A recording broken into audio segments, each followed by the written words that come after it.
Panel का नाम है द इंडियन पर्सपेक्टिव और हम इसमें चर्चा करेंगे the Indian mental health care scenario के बारे में। और मैं चाहूंगी कि मेरी कलीग शोभना यादव स्टेज पर आएं और मेहमानों के साथ चर्चा करें। बहुत बहुत धन्यवाद इरम। और आज एक बहुत ही संवेदनशील मुद्दे पर चर्चा के लिए हम यहाँ पर एकत्रित भी हुए हैं और इस कॉन्क्लेव को आगे बढ़ाएंगे। इसका नाम है ग्लोबल माइंड केयर कॉन्क्लेव। नमस्कार, मैं आपके साथ शोभना यादव। मैं आमंत्रित करना चाहूंगी अपने मेहमानों को इस चर्चा में शरीक होने के लिए। सबसे पहले मेहमान है डॉक्टर राजेश सागर, प्रोफेसर है एम्स में। जोरदार तालियों से स्वागत किया जाए। डॉक्टर निमेश जी देसाई, फॉर्मर डायरेक्टर है एभास के, उनका भी मैं स्वागत करना चाहती हूँ। Doctor Sunil Mittal, consultant psychiatrist and director सेम्स New Delhi. Thank you so much, बहुत बहुत धन्यवाद, आपने वक्त निकाला। सर बैठे आप।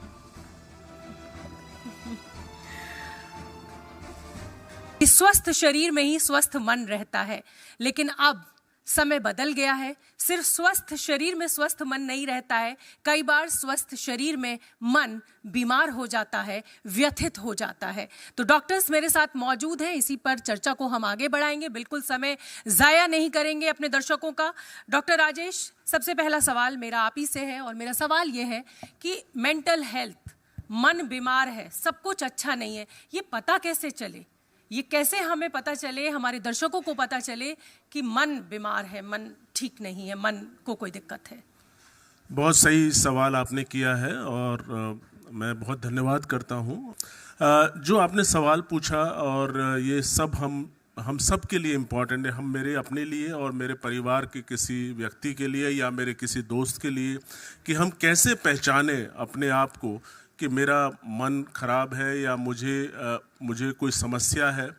तो देखिए, सबसे जो बहुत ज़रूरी बात यह है कि हम सबका जो व्यवहार है, व्यवहार में बदलाव अगर आता है और वो एक व्यक्ति को भी पता लगता है और घर के व्यक्ति को भी पता लगता है। मान लीजिए वो बहुत चुप हो गया है जो पहले नहीं था, तो एक तो ये जो व्यवहार में बदलाव, ये एक बहुत बड़ी इम्पॉर्टेंट बात है जिसको आप कोई भी व्यक्ति जो है इसको समझ सकता है। दूसरी जो बहुत इम्पॉर्टेंट बात है कि जिसमें जैसे मन की बात की, क्योंकि हम इसको तीन तरह से, एक आपका बिहेवियर हो गया, एक बर्ताव हो गया, एक मन, इमोशंस, और एक आपका थिंकिंग प्रोसेस, आपके थॉट्स। तो अगर जहाँ तक मन की आप बात करें, आप या तो बहुत उदास हो गए हैं, या आप बहुत एंग्शियस हो गए हैं, या आपको किसी बात पे डर लग रहा है, या आप जो है कुछ अलग किस्म का व्यवहार हो गया है, और तो ये सारे जो अगर लक्षण हैं तो ये एक प्रकार का इंडिकेटर एक हो सकता है। और भी इम्पॉर्टेंट जो है, जो कि हम पहचानते हैं और परिवार को भी पता लग सकता है, जैसे कि आपकी नींद, एक जो नींद है, ये एक बहुत बड़ा इम्पॉर्टेंट सिम्टम है। और क्योंकि ये ऑब्जेक्टिव भी है और सब्जेक्टिव भी है। ऑब्जेक्टिव मतलब आप देख सकते हैं, अपने आप भी महसूस कर सकते हैं। तो अगर नींद आपकी कम हो गई या बहुत ज़्यादा हो गई, या आपकी भूख कम हो गई, तो ये भी एक बहुत इम्पॉर्टेंट सिम्टम है। और भी कई प्रकार के सिम्टम हो सकते हैं अगर वो अलग अलग किस्म की बीमारियां होती हैं। जैसे कॉमन मेंटल डिसऑर्डर में एंजाइटी, डिप्रेशन, ये समस्या होती है जिसे हम कहते हैं। दूसरा हम कहते हैं सीवियर मेंटल डिसऑर्डर, जहाँ पे आपको शक या इस तरह की प्रॉब्लम हो सकती है, आपके थॉट्स में प्रॉब्लम हो सकती है। लेकिन देखिए, इम्पॉर्टेंट बात ये नहीं है, क्योंकि इम्पॉर्टेंट बात ये है कि ये सब से हम गुजरते हैं। कहने का मतलब, उदासी भी होगी आपको, कोई ऐसी चीज़ खराब हो जाए या कोई ऐसा हादसा हो जाए तो आप उदास होंगे। आप अगर कोई इंटरव्यू देने जा रहे हैं तो आपको हो सकता है घबराहट हो। लेकिन ये बताना बहुत ज़रूरी है कि अगर ऐसा है तो इसका मतलब ये नहीं है कि आपको बीमारी है। ये बहुत इम्पॉर्टेंट बात है और अक्सर हम इस पे बताना चाहेंगे। उसमें दो चीज़ बहुत इम्पॉर्टेंट होती है अगर ये सिम्टम्स हैं। एक तो ये कुछ अरसे तक होनी चाहिए, जैसे उदासी है तो 2 हफ्ते से ज़्यादा होनी चाहिए। उसके अलावा दो चीज़ बहुत इम्पॉर्टेंट वो ये है कि एक तो हम कहते हैं डिस्ट्रेस और डिसफंक्शन। तो कहने का मतलब है कि आप किसी कष्ट में हैं, आपको एंजाइटी है, उदासी है, मगर आप बहुत डिस्ट्रेस या कष्ट में हैं, तो ये एक इंडिकेटर हो सकता है कि आपको बीमारी का रूप हो सकता है। दूसरा डिसफंक्शन का मतलब ऑफिस आप जाते हैं लेकिन आपने बंद कर दिया ऑफिस जाना। कोई भी बच्चा स्कूल जाता है, स्कूल जाना उसने बंद कर दिया। ये मैं बताना चाहूँगा क्योंकि मैं बच्चों से भी जुड़ा हुआ हूँ, यंग बच्चे देखता हूँ। School refusal actually is one of the most important symptom. 90% बच्चों को हो सकता है समस्या हो, क्योंकि स्कूल रिफ्यूज़ल एक बहुत इंपॉर्टेंट इंडिकेटर होता है। या आपने कॉलेज आना बंद कर दिया, लोगों से मिलना जुलना बंद कर दिया, तो ये अगर डिसफंक्शन है तब कह सकते हैं कि आपके सिम्टम्स भी हैं प्लस आपका एडअप ये हो गया है, तब हो सकता है कि ये एक प्रॉब्लम है। तब उसमें फिर आपको लगता है कि ये वार्निंग साइन के साथ साथ ये अगर ऐसा बिहेवियर है तब ये कह सकते हैं कि ये प्रॉब्लम हो सकती है। लेकिन उसमें भी इम्पॉर्टेंट ये है कि जैसे मैं अक्सर उदाहरण ये देता हूँ, मान लीजिए आपको चेस्ट पेन हुआ है, आप डॉक्टर के पास, उसका मतलब ये नहीं है कि आपको हार्ट अटैक ही हो। आप डॉक्टर के पास जाते हैं, वहाँ पे आपकी ECG होती है और अक्सर हो सकता है कि वो नॉर्मल भी निकलता है। तो अगर ये प्रॉब्लम है, आप संपर्क कर सकते हैं, डिस्कस कर सकते हैं, तो उसका मतलब ये नहीं होगा कि 100% वो बीमारी ही निकलेगी ना। तो कहने का मतलब है कि अगर ऐसी समस्या है तो उससे घबराइए नहीं, परेशान ना होइए। इम्पॉर्टेंट बात यह है कि जो अक्सर है कि अगर समस्या है तो अपना हाथ खड़ा कीजिए, आप थोड़ा सा उसको एक्सप्रेस कीजिए, जैसे अभी चर्चा कर रहे थे। एक्सप्रेस करने से आसपास जो हमारे लोग हैं, जरूरी नहीं है कि आपको डॉक्टर के पास ही जाना है, जरूर आपके परिवार के व्यक्ति को भी आप डिस्कस करेंगे तो वो भी आपकी पूरी तरह से अच्छी तरह से मदद कर सकते हैं, आपकी हेल्प कर सकते हैं। मतलब डॉक्टर साहब जो बड़ी बात कह रहे हैं वहाँ पर ये समझना ज़रूरी है कि पहले तो अपनी बीमारी को पहचानिए। ऐसा नहीं है कि आप ये कहें कि मेरा मिलने का मन नहीं है या मैं नहीं जाऊंगा। हो सकता है आपको समझ में ना आए, लेकिन जो आपके आसपास के लोग हैं वो समझें इस उदासी को और इसका सही उपचार किया जाए। डॉक्टर सुनील, अब मैं आपका रुख करना चाहूँगी साइकेट्रिस्ट। जैसे ही साइकेट्रिस्ट का जिक्र आता है हमारे सामने तो ऐसा लगता है कि हम पागल हो गए क्या, हमें पागल खाने जाने की ज़रूरत है। ये एक नॉर्मल एटीट्यूड है समाज में। ये मैं कुछ ऐसा नहीं कह रही हूँ जो बहुत, तो पहले तो जब आपके पास कोई पेशेंट आता है तो आप उसको ये कैसे समझा पाते हैं कि मानसिक बीमारी बिल्कुल वैसे ही है जैसे चोट लगने पर खून निकलना या जुकाम खांसी होने पर बुखार आना, ये कुछ भी ऐसा एबनॉर्मल नहीं है, और किस तरीके से उनको ये समझा पाते हैं कि इसका पागलपन से कोई लेना देना नहीं है, क्योंकि साइकेट्रिस्ट आते ही पागल दिमाग में आता है शब्द लोगों के। शुक्रिया आपके इस सवाल के लिए। जो आपने अपने सवाल में पूछा है, इसी बात को दोहरा कर हम समझाते हैं जी कि ये जो है ये बाकी बीमारियों जैसा है, जैसे बाकी बुखार है, खांसी जुकाम है और बीमारियां हैं, ऐसी मानसिक बीमारियां भी हैं। यही एग्जाम्पल दे के समझाया जाता है। हाँ, ये ज़रूर है कि व्यक्ति को पहुंचने तक एक मनोचिकित्सक तक वक्त लग जाता है, और जो बात तभी आवश्यक हो जाती है कि जो इसके साथ स्टिग्मा जुड़ा है, जो मनोरोग के साथ जो स्टिग्मा है, उसको ओवरकम कैसे करेंगे? अगर हम अवेयरनेस क्रिएट करेंगे, इसके बारे में अगर लोगों को जानकारी होगी तभी वो समझेंगे कि बाकी रोग जैसे हैं, और इसीलिए इस तरह के प्रोग्राम बहुत आवश्यक हो जाते हैं। और ख़ासकर ये इस चीज़ को ध्यान रखते हो क्योंकि बात हम हिंदुस्तान की कर रहे हैं, इंडियन सिनारियो की कर रहे हैं, तो अगर हम खाली गिनते ही हैं तो नंबर बहुत ह्यूज हो जाता है। जिन देशों की पॉपुलेशन कम है वहाँ पर सेवाएं शायद ज़्यादा बेहतर हों, पर पॉपुलेशन कम है। हमारे यहाँ नंबर्स बहुत ह्यूज हैं, और अगर हम अनुमान लगाते हैं कि उन तक पहुंचना है तो बहुत सारे इश्यूज आ जाते हैं कि किस तरह वहाँ सर्विसेज पहुंचाई जाएं, किस तरह लोगों को आइडेंटिफाई किया जाए। तो शुरुआत तो जैसे आपने कहा कि व्यक्ति खुद पहचाने, स्टिग्मा दूर हो, वो पहुँचे, और जो बैरियर्स टू केयर हैं वो टिपिकली यही कहे जाते हैं कि अवेयरनेस है, साथ में एक्सेसिबिलिटी है कि सर्विसेज कहाँ पर हैं, अफोर्डेबिलिटी है, और फिर साथ साथ जो इम्पोर्टेंट बात आ जाती है कि एक्सेप्टेंस जो सर्विसेज की है कि वो उसको आप लें।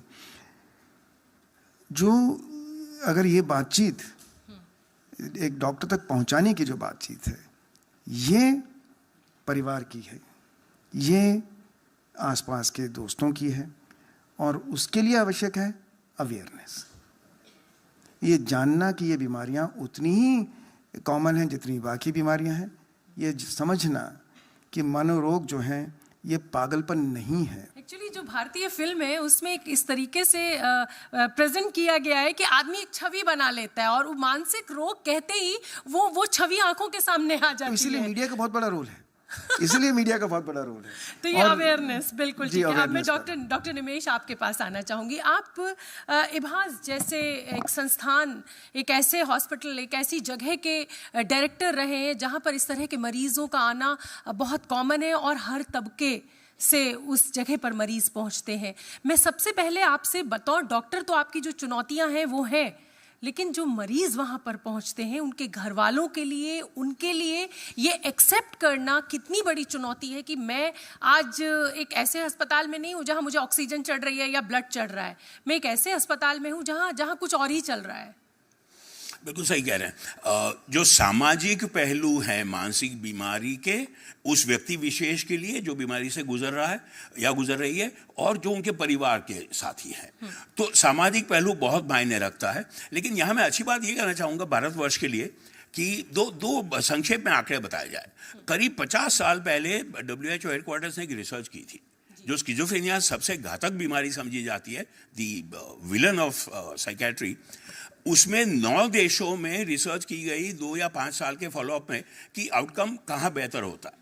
और सरप्राइजिंग फाइंडिंग 70 के दशक में भी ये थी कि इंडिया और डेवलपिंग कंट्रीज में आउटकम बेटर था विकसित देशों समाजों के मुकाबले। अच्छा। तो हमारे समाज की जो स्ट्रेंथ है, रेजिलियंस है, वो बहुत मदद करती है। हालांकि हम सबको चाहिए कि उन परिवारों से, उन व्यक्तियों से हम समानुभूति रख पाएं। दूसरा आंकड़ा जो मैं बताना चाहूँगा, और मुझे लगता है चूंकि हम इंडियन सीन की बात कर रहे हैं, संक्षेप में वैश्विक आंकड़े हैं कि करीब 25% संभावना है किसी भी एक व्यक्ति को अपने जीवन काल के दौरान निदानात्मक बीमारी हो, डायग्नोजेबल। भारतीय आंकड़े हैं 10 से 12%। तो अभी हम बचे हुए हैं बहुत सारे कारणों को लेकर, social resilience, family support, internal spiritual strength, अभी हम बचे हुए हैं उन वैश्विक आंकड़ों तक पहुंचने में। उनसे आधे से कम हमारे आंकड़े हैं। उम्मीद यह है कि हम यहाँ बने रहेंगे। ये और मुद्दा है पूरी इज्जत के साथ, लेकिन गंभीरता से ये कहा जाए कि जो बहुत अति विकसित देश है वहाँ ये आंकड़े करीब 50% है। मैं नाम नहीं लूंगा, लेकिन जो बहुत बड़े अति विकसित देश हैं जो विश्व को चलाते हैं, वहाँ ये आंकड़े 50% है, वैश्विक आंकड़े 25% है, हमारे देश में 10-12% है।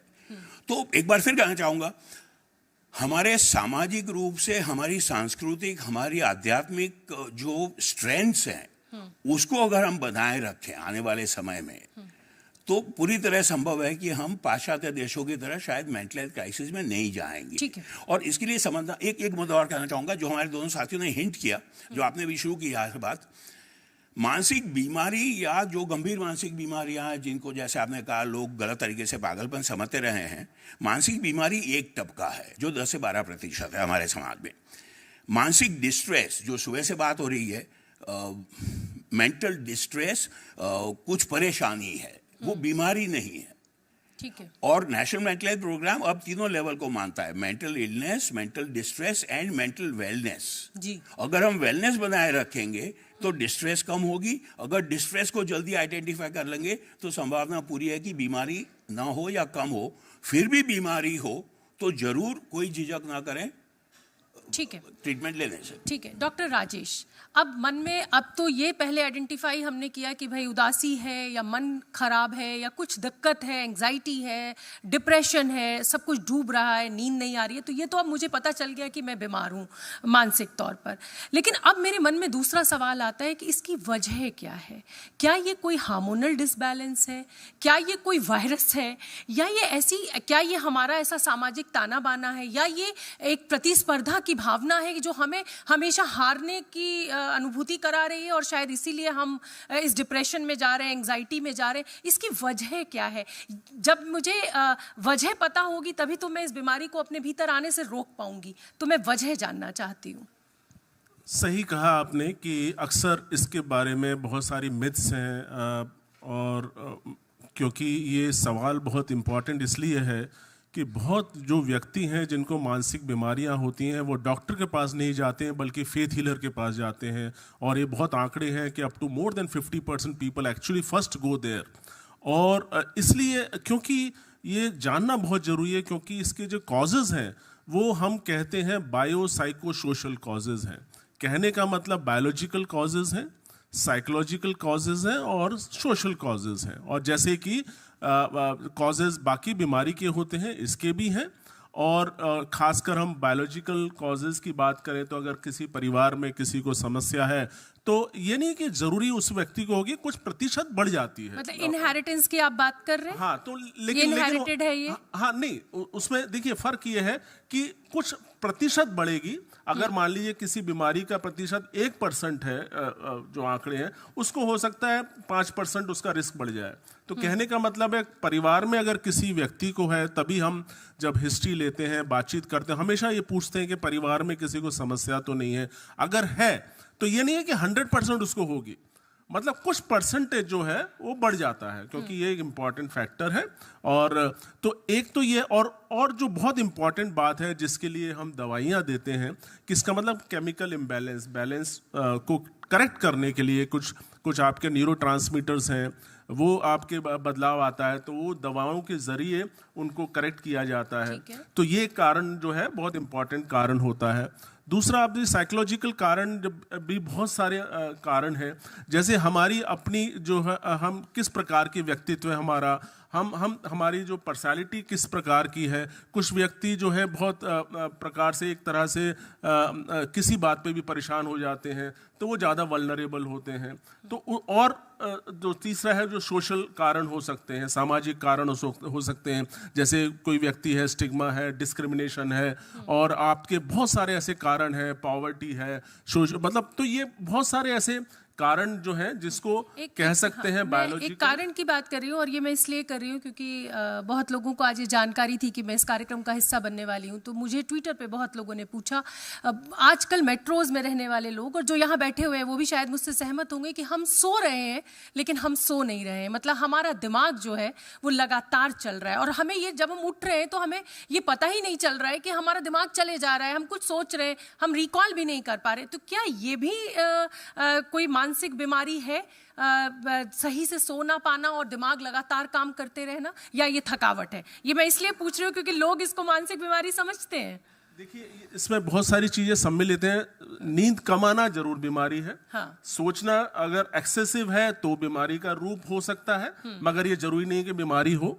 तो अगर कोई व्यक्ति है, अगर जा रहा है, सोच रहा है, और उसके बाद उठा है और उसको मतलब लग रहा है कि मुझे याद नहीं, तो ये सामान्य सी बात है। इसको देखिए, सबसे इंपॉर्टेंट बात ये है कि ह्यूमन बिहेवियर, उसके बहुत रेंज होती है, क्योंकि कोई व्यक्ति है अगर आउटगोइंग है, एक्सट्रोवर्टेड है, इसका एक तो रेंज वो हो गई। एक व्यक्ति है जो चुपचाप है, खामोश है, ऐसा नहीं है कि वो व्यक्ति बीमारी है उसको, क्योंकि उसकी नेचर है उसकी ऐसी। बिल्कुल ठीक है। डॉक्टर सुनील, अब आपके पास ये तो पहली स्टेज हो गई, डॉक्टर साहब ने बता दिया कि भाई कुछ दिक्कत है, उपचार वो भी करते होंगे, लेकिन साइकेट्रिस्ट का रोल बहुत इंपॉर्टेंट हो जाता है।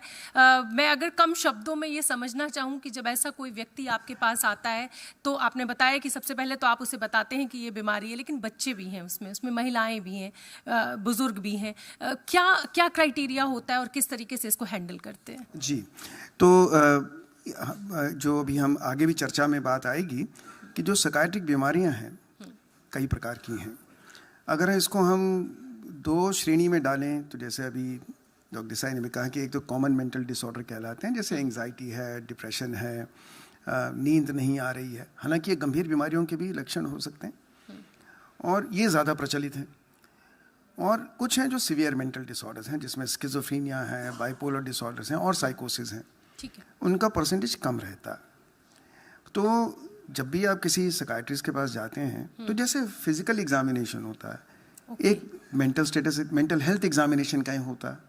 साइकियाट्रिस्ट बात करते हैं, पूरी हिस्ट्री लेते हैं। जैसे आप एक फिजिकल बीमारी के लिए, लेट से आपके पेट में दर्द है, आप जाते हैं एक फिजिशियन के पास, सर्जन के पास, तो पूरी हिस्ट्री लेते हैं, वो आपके हाथ लगा के पेट को देखते हैं। इसी तरह जब साइकियाट्रिस्ट हैं वो पूरी हिस्ट्री लेते हैं। आप बात करके मन टटोल लेते हैं? पूरी मन टटोले ही नहीं, क्योंकि उसके लक्षण की, उसकी कब शुरुआत हुई, क्या क्या सिम्टम्स है, और हमें ये समझना आवश्यक है कि जो डायग्नोसिस है उसका क्राइटेरिया है। ठीक है। और वो डायग्नोसिस अगर डॉक्टर सागर करते हैं, डॉक्टर देसाई करते हैं और मैं करता हूँ, उसमें कोई फर्क नहीं है। ये इंटरनेशनली एक्सेप्टेड क्राइटेरिया है। ठीक है। डॉक्टर देसाई, आप क्योंकि इतने बड़े संस्थान के डायरेक्टर रहे, इसलिए ये सवाल बड़ा वाजिब हो जाता है, किस उम्र के लोग इस तरीके की मानसिक बीमारियों से ज़्यादा पीड़ित होकर आपके पास आते हैं? कोई क्या एज ब्रैकेट है, 40s में या बाल्यकाल में या युवावस्था में? मानसिक बीमारी न जाति, न वर्ग, न उम्र किसी चीज का लिहाज करती है। ठीक है। मानसिक बीमारी किसी भी व्यक्ति को जीवन काल में किसी भी वक्त हो सकती है, किसी समय हो सकती है। अलग अलग प्रकार की तकलीफें हैं। जैसे डॉक्टर सागर ने बताया, बचपन की और युवावस्था की, किशोरावस्था की जो तकलीफें हैं, मानसिक तकलीफें, वो ज़्यादा है। मानसिक बीमारियां वहीं से अक्सर शुरू होती है। एडल्टहुड में मानसिक बीमारियां कुछ अलग प्रकार की हैं और वृद्धावस्था में बहुत ज़्यादा है। यहाँ एक मुद्दा मैं फिर लाना चाहूँगा, जो हमने समाज की बात की। जैसे समाज बदल रहा है, हर उस वंचित वर्ग को मानसिक परेशानी या मानसिक बीमारी ज़्यादा रहने की संभावना रहेगी। ये वैज्ञानिक तथ्य है। तो जिस त्वरित गति से हमारा समाज बदल रहा है, जो भी वंचित वर्ग है, महिलाएं, बच्चे जो सड़क पे हैं, वृद्ध जो हैं घरों में या ओल्ड एज होम्स में, खासकर एक बात मैं लाना चाहूँगा, हमारे दक्षिण एशिया और अफ्रीका के देशों में जो बेघर मानसिक रोगी है, वो समस्या बहुत बढ़ती जा रही है। ये एक प्रमाण है समझ बदलते हुए समाज का। ठीक है। तो जो होमलेस मेंटली है, उस पर जरूर गौर किया जाए। एक मुद्दा यहाँ पे ला दे, जो हमारे साथी हिंट भी कर रहे थे। आपने जो सवाल पूछा, मैं ये समझता हूँ बतौर एक टीचर होने के नाते भी, और हम हमारी टीम्स में हमेशा बात करते हैं, डॉक्टर सागर और हम जैसे टीचर्स, एक साइकियाट्रिस्ट, मनोचिकित्सक, मनोवैज्ञानिक के लिए ये काबिलियत, ये जिगर, ये सूझ होना आवश्यक है कि ओपीडी में अगर 50 मरीज आज मैंने देखे, तो उसमें से एक हो सकता है जिसको मैं ये कहूँ कि तुम्हें मानसिक बीमारी नहीं है, थोड़ी परेशानी है, घर जाओ, खुश रहो। लेकिन हमारे समाज में ये समस्या अभी भी कम है। ये समस्या उन समाजों में, उन देशों में ज्यादा है जहां मेंटल हेल्थ अवेयरनेस कुछ एक्सेसिव हो गई। लेकिन डॉक्टर साहब, आप ये मानेंगे, और क्योंकि अब मेरे पास समय थोड़ा सा सीमित है, मुझे यहाँ पर अब इस सेशन को क्लोज करना होगा, तो बहुत बहुत धन्यवाद आप सभी का। मैं चाहती हूँ जोरदार तालियों के साथ इन डॉक्टर्स को थैंक यू कहा जाए, धन्यवाद दिया जाए। और इसी के साथ अब इस छोटे से ब्रेक के लिए हम यहाँ पर रुकेंगे और उसके बाद मैं अगले पैनल को आमंत्रित करूँगी।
चूँकि हम mental global health care perspective के बारे में बातचीत कर रहे हैं, तो अब दूसरे सेशन की तरफ बढ़ेंगे। पहले सेशन का दूसरा जो पैनल है, इस और बढ़ते हैं, mental health law and policy.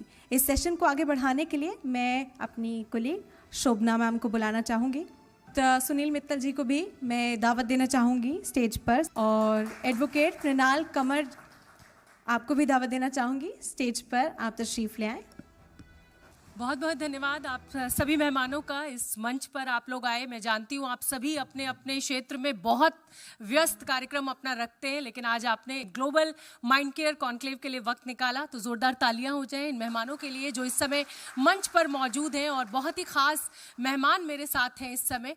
जैसा कि हम लगातार जिक्र कर रहे हैं कि जब चोट लगती है तो खून निकल आता है, लेकिन जब मन को चोट लगती है तो क्या होता है ये तो हमने चर्चा कर ली। लेकिन अगर कोई मन पर चोट लगा हुआ व्यक्ति हमारे बीच है तो कानून उसको किस तरीके से मदद करता है या समाज को कैसे मदद करता है कि सभी के जो अधिकार हैं उनको उनकी रक्षा हो सके और एक स्वस्थ समाज का निर्माण हो सके। तो मैं अब मेहमान जो किसी तारुफ के मोहताज नहीं है, आपका तारुफ करा देती हूँ। मेरे साथ श्री यूयू ललित जी हैं, former chief justice of India है। बहुत बहुत धन्यवाद, बहुत बहुत स्वागत आपका। डॉक्टर वीके पॉल साहब हैं, मेंबर हैं नीति आयोग के। सर बहुत बहुत शुक्रिया आपका। डॉक्टर सुनील मित्तल हैं, कंसल्टेंट हैं, साइकेट्रिस्ट हैं, डायरेक्टर हैं सिम्स न्यू दिल्ली। और मेरे साथ एडवोकेट मृणाल कंवर हैं, सुप्रीम कोर्ट में वकील हैं और बहुत शानदार ये वक्ता हैं, बहुत शानदार बोलती हैं। तो ख़ास तौर पे ज़ोरदार तालियां हो जाए। पैर में चोट है लेकिन उसके बाद भी ये इस मंच का हिस्सा बनी है। बहुत बहुत धन्यवाद। तो सबसे पहले सर मैं आपके साथ शुरुआत करूंगी और मेरा पहला सवाल यही है कि हमने मेंटल हेल्थ के सिम्टम्स की बात करी, उपचार की बात करी, लेकिन कानून की अगर मैं बात करूं तो इस मानसिक बीमारी को कानून कैसे परिभाषित करता है? सबसे पहले तो मैं जी न्यूज़ और रोटरी क्लब इन दोनों संस्थाओं का बड़ा बड़ा शुक्र यानी I would like to express my thanks। ये बहुत ही अहम कदम लिया है कि ग्लोबल माइंड केयर कॉन्क्लेव ये थोड़ा सा समाज में हमारी सोसाइटी में दबा हुआ एक मुद्दा होता है, उसको आज उभर कर ऊपर लाना, उस पर आज चर्चा करना, ये सबसे बड़ी बात है। अब रही बात कानून की, तो कानून में कई सारे बदलाव आ चुके हैं। सबसे पहले तो हम ऐसे जो मानसिक, मैं ये नहीं कहूँगा रोगी पर पीड़ित लोग या थोड़े से विक्टिम्स जो होते हैं, उनके लिए हमारी परिभाषा यही होती थी कोई ल्यूनेटिक है या वो ल्यूनेसी से पीड़ित है। वो एक दौर था, अब वहाँ उस दौर से हम आगे चलकर अभी आए हैं। तो आज की तारीख में 1987 में एक नया लेजिस्लेशन आया, फिर उसके बाद जो आज की तारीख में जो करंट लेजिस्लेशन है 2017 में, वो एक यूएन कन्वेंशन के पर बेस्ड है। यूएन कन्वेंशन में कई सारे देशों ने मिलके इस मुद्दे को, इस बीमारी को थोड़ा अलग तरह से देखने की एक ज़रिया निकाला है।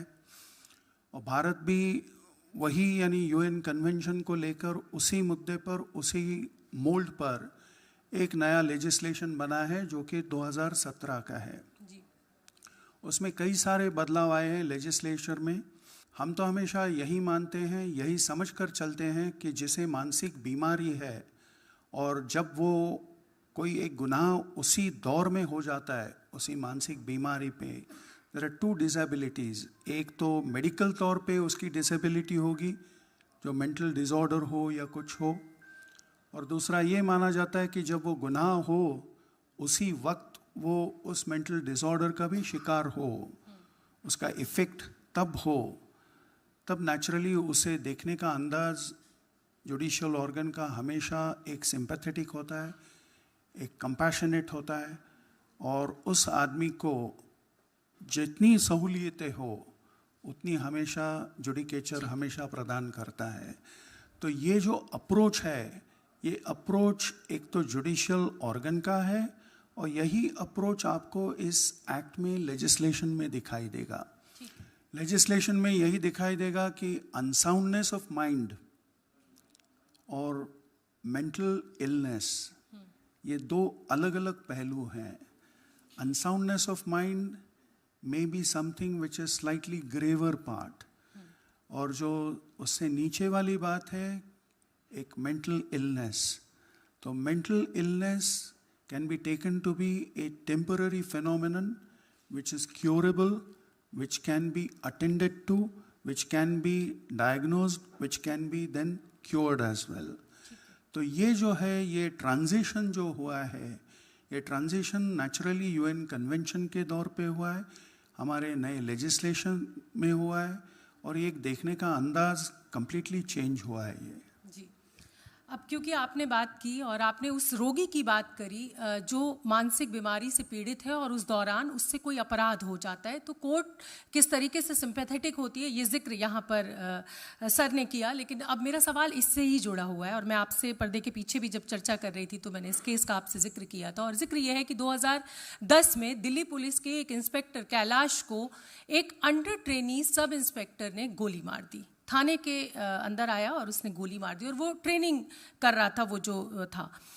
उसके बाद जब ये पूरा मामला कोर्ट में पहुंचा तो उसके वकीलों के द्वारा कहा गया कि साहब ये तो मानसिक रूप से बीमार था, लेकिन उस इंस्पेक्टर की जान जा चुकी थी, उसके 2 छोटे बच्चे यतीम हो चुके थे, उसकी जो पत्नी थी जो बहुत पढ़ी लिखी नहीं थी वो विधवा हो चुकी थी और कमाने का कोई साधन नहीं था। तो क्या ऐसे में वो जो कस्टोडियन जब उसकी पुलिस में भर्ती हुई तो ये कहा गया कि वो पूरी तरह साउंड है, तभी वो फिट है, तभी वो पुलिस का हिस्सा बना, लेकिन जब वो नौकरी में ट्रेनिंग कर रहा है तो वो गोली मार देता है, और उस समय उसके वकील या उसके जो कस्टोडियन है, पेरेंट्स हैं, वो ये लेके खड़े हो जाते हैं कागज कि साहब ये तो बीमार था। ऐसे केसेस आपके पास बहुत आते होंगे। ऐसे में दोनों ही नागरिकों के अधिकारों की रक्षा हो, ये आप कैसे सुनिश्चित कर पाते हैं? देखिए, जिस केस का आपने जिक्र किया उसके बारे में मुझे कोई खास मालूम नहीं, पर जैसे अगर उनके पास कागज या कोई प्रूफ थे कि वो एक्चुअल ट्रीटमेंट ले रहा था, तो इसका मतलब ये है कि उसका डायग्नोसिस हुआ था और वो असल में बीमारी के लिए कुछ इलाज करवा रहा था। अब ये जो चीज़ें हैं, ये जो कागजात हैं, ये जो प्रूफ है, वो शायद उन्होंने सप्रेस किए थे जी। जब एम्प्लॉयमेंट के लिए उसने अर्जी भरी होगी या जो भी कुछ किया होगा। तो आई डोंट नो कि शायद ऐसा हुआ था, सप्रेशन हुआ था या नहीं हुआ था, पर लेकिन आप ये समझ लीजिए कि कानून के हिसाब से हमेशा ये होता है, अगर इवन कोई एक आदमी शिज़ोफ्रेनिक भी है तो ये ज़रूरी नहीं कि उसका इफ़ेक्ट है वो हमेशा रहे, कई बार ये उसके फेजेस होते हैं। तो इसलिए जो मेडिकल डिसऑर्डर है वो एक बात है, लेकिन उस वक्त जब वो अपराध हुआ, उस वक्त उस डिसऑर्डर का शिकार था या उसका इफेक्ट था या नहीं, ये लीगल एक डिसेबिलिटी होती है, वो उधर यानी मतलब वो प्रूफ करने वाली बात होती है। आपने जो बोला वो बात भाई सही है। कई बार क्या होता है, कुछ चीज़ें होती है, कई सारे टेंशन्स होते हैं, नए नए रिक्रूट्स पे कई सारे दबाव भी होते हैं, उसने कुछ उस दौर में एक कोई कदम उठाया हो, तो ऐसे बोलना बड़ा मुश्किल है। ये बात सही है कि एक आदमी की जान चली गई, उसके ऊपर निर्भर होने वाले एक परिवार के लिए एक ज़रा बुरे वक्त आने के शुरू हो गए, पर ये इसके लिए थोड़ा सा शायद ये भी हो कि जब एम्प्लॉयमेंट दी जाती है तो जो उसका मेडिकल चेकअप होता है, वो मेडिकल चेकअप थोड़ा ज़्यादा गहरा होना चाहिए, ज़्यादा सीरियसली लेना चाहिए। तो और जो कस्टोडियन है, चाहे वो उनके पेरेंट्स हैं, गार्जियन है, उनकी भी जिम्मेदारी तय होती है क्या ऐसे अगर मामलों उन्होंने में? ये बात सप्रेस की है तो ज़रूर ये बात है। ठीक है, अब मैं डॉक्टर पॉल आपका रुख करना चाहूँगी, नीति आयोग में मेंबर हैं आप। ये तो बात हो गई कानून की, लेकिन सरकार की तरफ से बतौर समाज आपको क्या लगता है किस तरीके से आगे बढ़ना चाहिए, क्या पॉलिसीज़ बनानी चाहिए या बना चुकी है सरकार, जिससे एक स्वस्थ समाज निर्मित हो और इस तरीके के जो लोग हमारे बीच में, हमारे समाज के बीच में जो किसी भी रूप में हमारे लिए घातक हो सकते हैं, उनकी भी मदद हो सके और समाज की भी हो सके? धन्यवाद। सबसे पहले तो जी को और रोटरी को बधाई। Mental health day, international mental health day. कानून बना, कानून की इम्प्लीमेंटेशन हो, उसके स्ट्रक्चर्स बने, कुछ स्टेट गवर्नमेंट्स में रूल्स, रिव्यू बोर्ड, अथॉरिटी बने नहीं है, वो भी होने चाहिए, तो बात तब पूरी होती है जो जस्टिस ललित साहब ने कहा।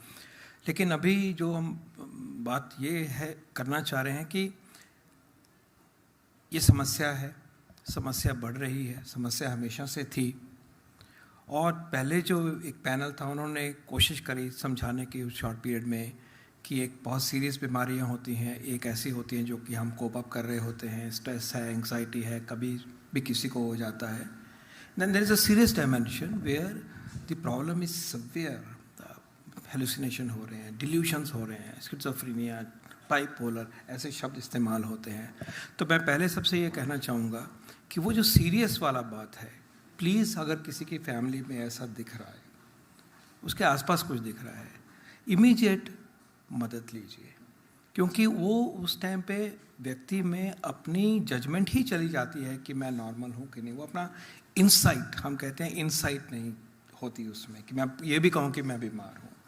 तो 2 भाग लेने चाहिए। और अगर आप इंसिडेंस देखते हैं तो 1% वो होता है, 10-11% बाकी आम बातें होती हैं। लेकिन आम बातों में एंग्जाइटी, स्ट्रेस, नींद ना आना, ये बातें बढ़ रही हैं, हम सब जानते हैं। और इसमें आपने सवाल पूछा है रमना जी की सरकार क्या कर रही है। तो सरकार की तरफ से जो स्ट्रक्चर बना है देश का अभी तक, वो है डिस्ट्रिक्ट मेंटल हेल्थ कार्यक्रम है। हर ज़िले के हॉस्पिटल में psychiatrist, clinical psychologist, psychiatric social work nurse, उसका प्रावधान किया गया है। 743 ज़िलों में ये कार्यक्रम लागू है। नए एम्स बने, उनमें बहुत स्ट्रॉन्ग साइकाइट्री के डिपार्टमेंट्स बने हैं। सेंटर्स ऑफ एक्सीलेंस हैं 25, पीजी डिपार्टमेंट 47 में को सशक्त किया गया है।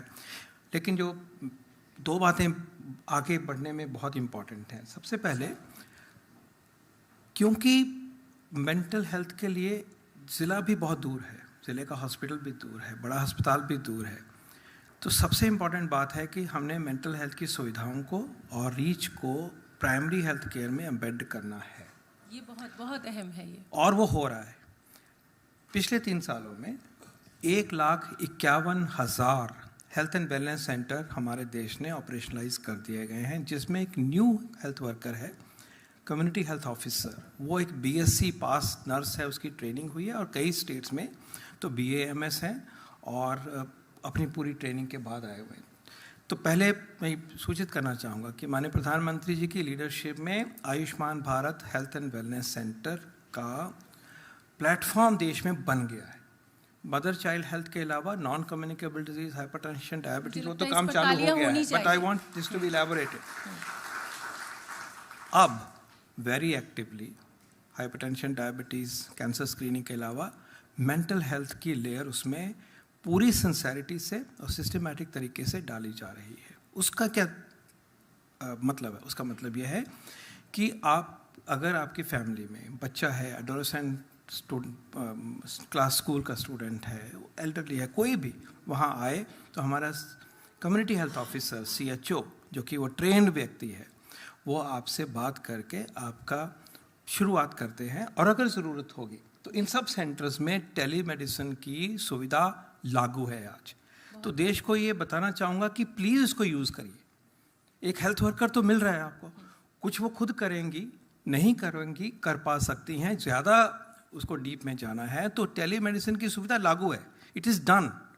बाकी बहुत कुछ और वहाँ करेंगे, और ये फ्री है, it is done, it is free. Please make use of this.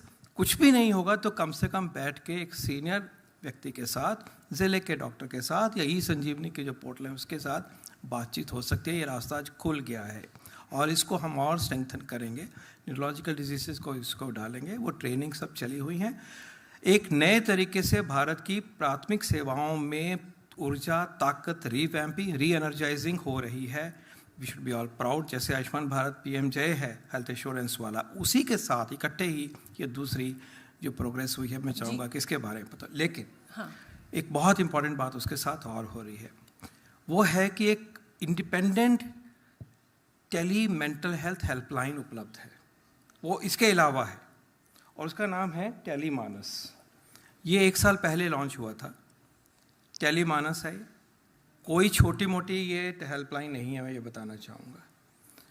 क्यों? क्योंकि इसके एपेक्स पे निमहैंस जो हमारा national institute of mental health है बेंगलोर में, उन्होंने अपने साथ में आईआईटी बॉम्बे को लेके एक इलेक्ट्रॉनिक सिस्टम किया और स्पेसिफिक गाइडलाइंस हैं कि बताना क्या है, बात कैसे करनी है, और ये 20 लैंग्वेजेस में अब उपलब्ध है। 23 इंडिया के जो बेस्ट सेंटर्स हैं इसको मेंटोर करते हैं, वॉच करते हैं कि क्वालिटी क्या हो। 51 सेल्स यूनियन गवर्नमेंट में, यूटीज़ में और स्टेट गवर्नमेंट्स में बन गए हैं और रोज़ 2000 के लगभग कॉल्स यहाँ हम रिसीव कर रहे हैं। आज तक 3.5 लाख कॉल्स आई और उनका समाधान हुआ। I want you to know it. माननीय प्रधानमंत्री जी और फाइनेंस मिनिस्टर मैम ने इसको इनकरेज किया, बजट में अनाउंसमेंट हुआ, अब लागू है और अब तो और तेज़ी से चल रहा है। 3.5 लाख कॉल हो गई हैं और जैसे मैंने कहा 2000 कॉल्स होती हैं और उसमें पहले लेवल पे एक काउंसलर बात करते हैं, ज़रूरत होती है वो कॉल फिर एक स्पेशलिस्ट को बाउंस होती है। इसका नंबर आप ज़रूर देख लीजिए 14416 या 1889 14416। इसको मैं चाहूँगा कि आप अपनी टैगलाइन में रन करिए प्लीज, तो हमारा कैमरा फोकस कर रहा होगा और इसको आप प्रमोट करिए कम से कम अगले हफ्ता पर, बिकॉज जैसे कहा गया मीडिया का बहुत रोल है। This is one part. तो मतलब डॉक्टर पॉल, मैं इसको इस तरीके से समझूं कि अब साइकेट्रिस्ट के पास जाना, महंगे अस्पतालों में जाना सिर्फ अमीरों के लिए नहीं है। भारत सरकार ने खुद प्रधानमंत्री नरेंद्र मोदी की अगुवाई में ये समाज के आखिरी पायदान पर खड़े व्यक्ति तक, अगर उसको कोई मानसिक रोग है, मानसिक बीमारी है और उसके घर परिवार को लगता है कि उसे उपचार की जरूरत है, तो वो भारत सरकार उसको मुहैया कराएगी। और इसको सशक्त करवाइए। 20 लैंग्वेजेस में है और हेल्थ एंड वेलनेस सेंटर का तो एक बड़ी शुरुआत हुई है, बहुत कुछ और आगे करना है, लेकिन इसके ऊपर अब वक्त थोड़ा सा और। तो ये मैं कहना चाहूँगा कि मेंटल हेल्थ के जो डायमेंशंस आ गई हैं, जिसकी की चर्चा हुई, बच्चों में हुई, वर्क प्लेस के इश्यूज हैं, स्ट्रेसेस की बात हुई, स्क्रीन टाइम, फेसबुक, ये बहुत समस्या है। बाय द वे बच्चे सो भी नहीं रहे हैं, पूरा टाइम सोते नहीं है। मैं मीटिंग्स में जाता हूँ, यूनिवर्सिटीज़ में कहता हूँ, पूछता हूँ कि अच्छा बच्चों खड़ा करिए हाथ जो कल रात 7 घंटे सोए थे, जो कि इनकी रिक्वायरमेंट है उस उम्र पे, तो 15% 20% से ज़्यादा हाथ खड़े नहीं होते। तो हम अपना एक ऐसा माहौल बना रहे हैं, बन चुका है उसको भी। तो जब तक ये जन आंदोलन नहीं बनेगा मेंटल हेल्थ का, डिस्टिग्मेटाइज नहीं करेंगे, और जैसे डॉक्टर साहब यहाँ कह रहे थे, ये किसी को भी हो सकता है, कल मुझे भी हो सकता है, हुआ हो सकता है। तो इस तरह से जनता को, व्यक्तियों को, पॉपुलेशन को, सिटीजन्स को इसके साथ प्लीज़ जुड़ना होगा, तभी हम आगे बढ़ेंगे। पेरेंट्स का रोल है, टीचर्स का रोल है, स्कूल का रोल है, कॉलेज अथॉरिटीज़ का रोल है, वर्क प्लेस के लीडरशिप को कैसे, ये उन सब का रोल है। तो अगर हम समाज में इसको, कानून ने अपना रास्ता खोल दिया, लेकिन उसको लागू करना है और संभालना है अपने यूथ को, ओल्ड लोगों को, तो जन आंदोलन बढ़ना पड़ेगा। इसकी और बात कर सकते हैं, लेकिन ये कहना चाहूँगा कि हम अकेले नहीं हैं। मतलब कुल मिलाकर भारत सरकार जिस तरीके के कदम उठा रही है, जिस तरीके से हर गांव, हर घर में पहुंचने की कोशिश कर रही है अपनी इस योजना के तहत, अपनी दवाइयों के जरिए, वो हम सबको उसमें एक अवेयरनेस फैलानी होगी। अब मैं मृणाल आपके पास आना चाहूँगी। देखिए, हमने जज साहब को भी सुन लिया कि किस तरीके से कानून जो है, जब इस तरीके का व्यक्ति आता है तो कैसे कोर्ट ये इंश्योर कर पाती है कि हर तबके को, हर दोनों पक्षों को न्याय मिले। सर ने, पॉल साहब ने बताया कि भाई सरकार के क्या कदम है इस तरीके की बीमारी से जूझने के लिए, लेकिन अब वकीलों का रोल भी बहुत अहम हो जाता है। और जैसे कि जिस केस का मैंने जिक्र किया, आपने वो केस सुना, फोर्सेस में ये बहुत दिक्कत आ रही है कि कोई एक अपने ही साथ का साथी उठता है और बाकी साथियों को गोली से भून देता है। ऐसे में ये सारे मामले आप कोर्ट में लेकर पहुंचती हैं उन तमाम साक्ष्यों के साथ। बतौर वकील आप किस तरीके से इसको हैंडल करती हैं कि जो आप बीमारी बता रही हैं या जो बीमारी आप प्रेजेंट कर रही हैं कोर्ट, ताकि न्याय सबको मिल सके, उसमें आपकी पारदर्शिता हो और ऐसा ना हो कि आपका जो मुवक्किल है वो ये कहे कि साहब मैं बीमार था इसलिए मैंने मार दिया, जबकि वो बीमार ना हो। इसको आप वकील के तौर पर कैसे हैंडल करती हैं? देखिए, ललित सर ने ये बात बहुत ही अच्छे से समझाई थी कि जब हम मेंटल इलनेस की बात करते हैं और कोर्ट में जब हम उसका एक्सक्यूज लेने की कोशिश करते हैं, तो मेंटल इलनेस का मतलब ये नहीं है कि कोई किसी व्यक्ति को अपने किए करने पर का उसके कॉन्सिक्वेंसेस का अंदाजा नहीं है। आप मेंटली इल हो सकते हैं, लेकिन आपके पास पूरी कैपेसिटी हो सकती है। ठीक है। आपकी मेंटल इलनेस से आपकी कैपेसिटी जाए ये जरूरी नहीं है। कोर्ट में आपको एक्सेप्शन तब मिलेगी जब आपकी कैपेसिटी नहीं थी उस समय। कैपेसिटी क्या होती है कि क्या जिस समय उसने अपने लोगों को गोलियों से भूना, उसको पता था कि वो जो कर रहा है वो गलत है कि नहीं है। हमने ऐसे बहुत केसेस देखे हैं जिसमें जो व्यक्ति किसी को मार रहा है उसे अंदाजा ही नहीं है कि जो मैं काम कर रहा हूँ ये गलत काम है। वो उस काम को करके खुले में घूम रहा है क्योंकि उसे पता ही नहीं, जो अगर उसके पास कैपेसिटी होती, उसको पता होता जो मैंने किया है गलत है, वो कहीं छुपता, कहीं भागता। वो खुले में घूम रहा है क्योंकि वो कहेगा ये मैंने भगवान के लिए सैक्रिफाइस किया। अगर कोई अपनी, तो इसके बड़े कारण होते हैं, जैसे कि अगर आपने ये कोर्ट में प्रूव कर दिया कि उस समय इस व्यक्ति को मेंटल इलनेस थी, उसके साथ साथ उसको ये क्लैरिटी नहीं थी कि जो वो एक्ट कर रहा है उसका कॉन्सिक्वेंस क्या है, उस केस में कोर्ट उसको वो एक्सेप्शन देगा। तो ये दो पहलू थे जो सर समझा रहे थे कि एक हो गई लीगल अनसाउंडनेस, एक हो गई मेंटल अनसाउंडनेस। तो ये दोनों चीजें जब कोर्ट में प्रूव होती हैं सारे एविडेंस को लेके, तभी कोर्ट ऐसे व्यक्ति को कन्विक्ट नहीं करेगा, उसको एक्सेप्शन की तरह उसको रिलीज कर देगा, रिहा कर देगा। ठीक है। अब डॉक्टर सुनील, अब सबसे अहम रोल आपका हो जाता है, क्योंकि अब जो व्यक्ति, ये सारे मामले तो कोर्ट, पुलिस और वकीलों तक ना ही पहुंचे तो अच्छा है, कोई ऐसा अपराध ना हो, लेकिन बतौर डॉक्टर जब कोई इस तरीके की मानसिकता का व्यक्ति आपके पास आता है जो बहुत एग्रेशन होता है, तो क्या आप ये आइडेंटिफाई कर पाते हैं 100 मरीजों में कि हाँ ये आदमी कोई ऐसा अपराध कर सकता है या कानून अपने हाथ में ले सकता है? मैं बिल्कुल एक आम दर्शक के मन में ये होगा कि क्या डॉक्टर ये आइडेंटिफाई कर पाता है? थैंक यू इस सवाल के लिए। मैं इस सवाल का तो जवाब देता हूं, पर क्योंकि ये पैनल इतना इम्पोर्टेंट पैनल है, मैं कुछ एक दो और मुद्दे भी रेज करना चाहूँगा, क्योंकि फिर ये पैनल हो ना हो। बिल्कुल। हम चाहेंगे तो ये बार बार हो। तो इम्पोर्टेंट ये है कि जो आपने अभी सवाल पूछा, उस सवाल में ये समझना कि उसकी लीगल कैपेसिटी है या नहीं, ये तो कानून का, जज का रोल है, इसमें डॉक्टर का रोल नहीं है। ठीक है। क्योंकि कानून को इंटरप्रेट करना वकील का रोल है, उसको फैक्ट्स को प्रेजेंट करना, पर पहचानना तो आप पहचानेंगे। जी जी जी। डॉक्टर का रोल है डायग्नोज करना। डायग्नोज करके ये सिम्टम्स का व्याख्यान हो सकता कि इसको इस समय हेलुसिनेशन है, इसको आवाज आ रही है कि मैं ये एक काम कर दो, तो वो खुद अपने आप में नहीं है, या वो डिल्यूटेड है। इस हद तक ये बहुत इंपॉर्टेंट है। ठीक है। इस हद तक कि उसे लगता है कि जैसे इन्होंने कहा कि वो भगवान का काम कर रहा है, या वो भी छोड़ दीजिएगा, उसे ये लगता है कि ये व्यक्ति मेरे खिलाफ है, मेरे लिए साजिश कर रहा है, मुझे मारना चाहता है, और वो अपने गलत बेशक हो, उसका ये एक मिथ्य भावना है कि वो उस अपने आप को बचाने के लिए वो गोली चला रहा है। परंतु जब उसने गोली चलाई उस समय वो क्या उसको ये ज्ञान था कि जो वो कर रहा है कि वो सही है नहीं? क्योंकि जो सेक्शन 84 इंडियन पीनल कोड का है उसके तहत ये बहुत इंपॉर्टेंट हो जाता है, और ये चीज समझना सारे एविडेंसेस का, that is the purpose of the court. ये कितनी हैरानी की बात है कि सेक्शन जो है वो डॉक्टर साहब बता रहे हैं, तो ये तो जज साहब और वकील जो है वो सोच रहे हो कि भाई ये क्या है। नहीं, ये तो मैं इसलिए बता रहा हूँ सेक्शन 84, क्योंकि मुझे याद रखना पड़ता है, इन्हें याद रखना नहीं पड़ता।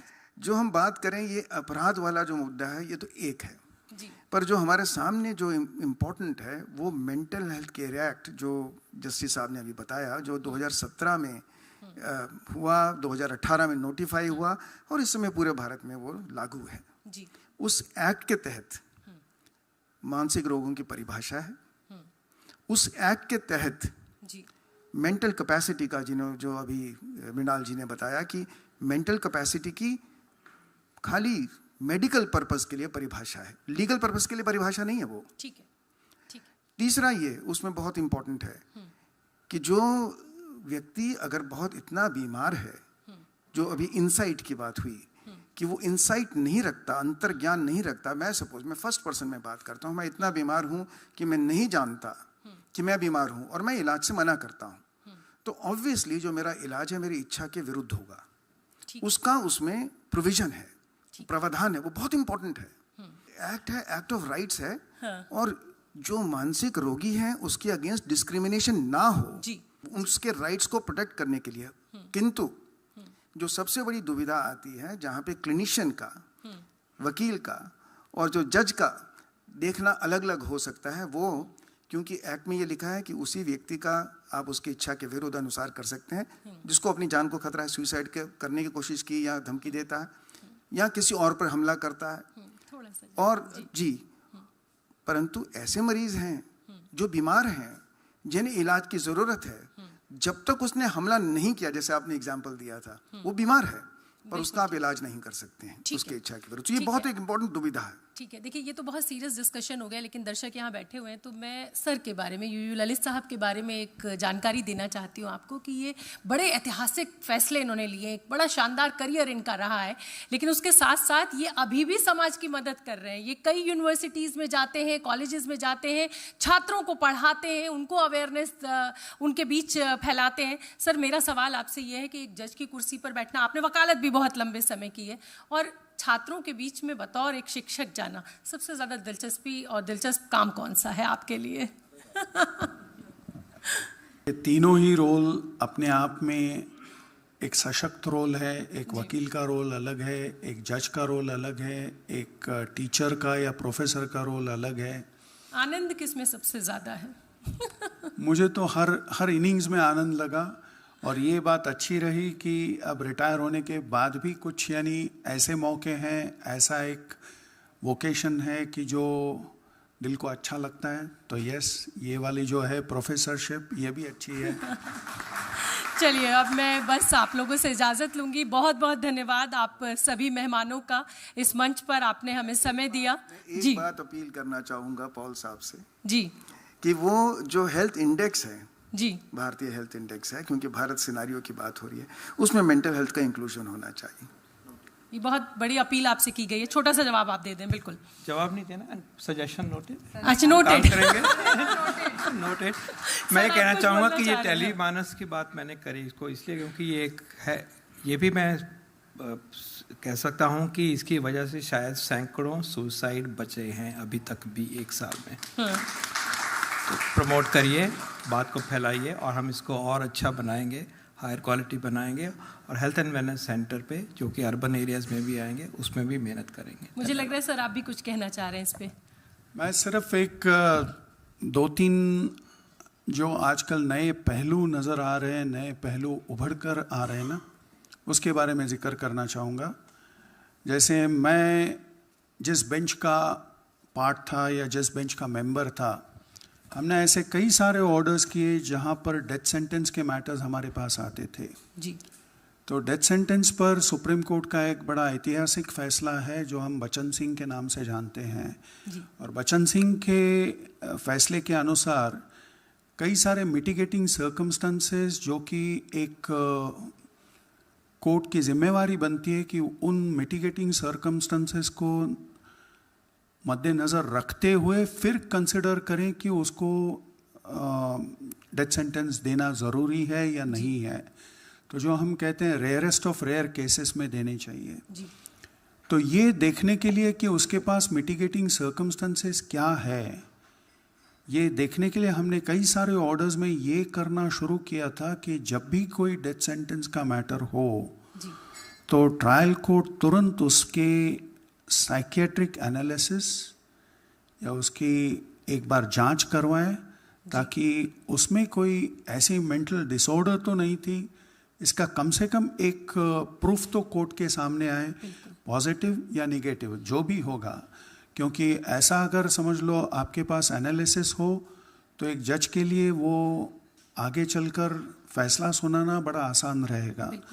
पर ये हमारे आज तक के हमारे जुडिशियल प्रोसेस में ऐसा किसी ने किया नहीं था ये।